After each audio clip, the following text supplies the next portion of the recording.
If you're like me, Bitcoin is a bit confusing, but the cryptocurrency continues to move closer to the mainstream. At the moment, one Bitcoin is equal to more than 16,000 US dollars. Financial expert Carl Eggers is with us now. And Carl, what is Bitcoin, and do we all need to jump on board?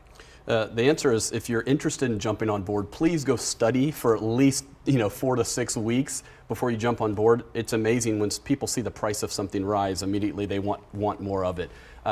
Bitcoin is the leading cryptocurrency. So there's thousands of cryptocurrencies out there, which are really meant to be a digital payment system. That's what it was invented for, to get away from the government and not be controlled by banks and so forth. So this was really started to take off after the financial crisis in 2008. Bitcoin is the one everybody hears about because it has the most market share. I think it has over 50% of the market share. But it's literally a computer program.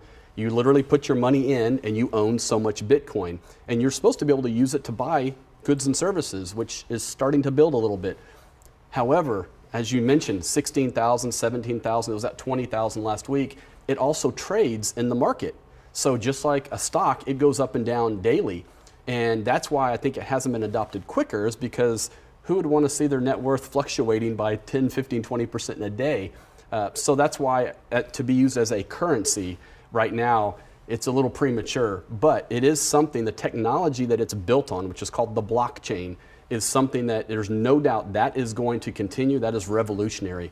Whether cryptocurrencies are around, I kind of view it kind of like the dot-com bubble, where certain companies were worthless and went away, and some of them succeeded, like Amazon.com. This will be the same thing. I think some cryptocurrencies will succeed and many will fail. Listeners and viewers need to understand, do not go and buy something just because you hear about it at work and it's gone up so much. Remember, for something to go up, I mean, when's the last time something in your lifetime kept going up at this particular rate? Right. Most of the time when that happens, you see the other side of it.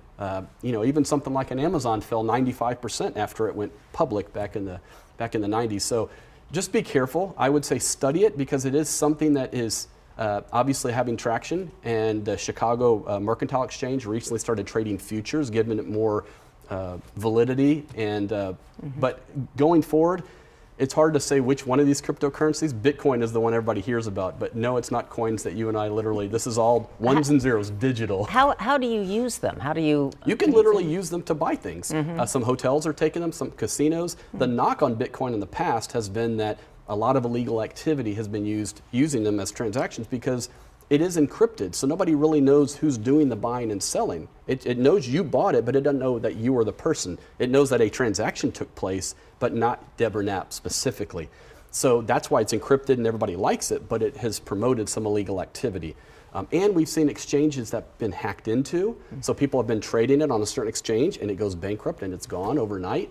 Those are big fears. So who are the reputable places to buy and sell it from? It's the Wild West right now. This is like the gold rush, and people are selling shovels, and there's scammers out there, and the government doesn't really know what to do about it, because they're kind of late to the party, and they're trying to start regulating it and warning people, but the train's left the station, and a lot of people are in there buying it and selling it. The thing that's scary right now, Deborah, is that people are in there getting second mortgages on their homes. They're cashing out their 401ks to go and invest in Bitcoin because they want to get rich quickly. That is the #1 recipe for bankruptcy. Yikes. Well, thank you, Carl. I do understand it a bit better now. Thank you. Well, Carl Eggers, President and CEO of Eggers Capital Management. We'll be right back.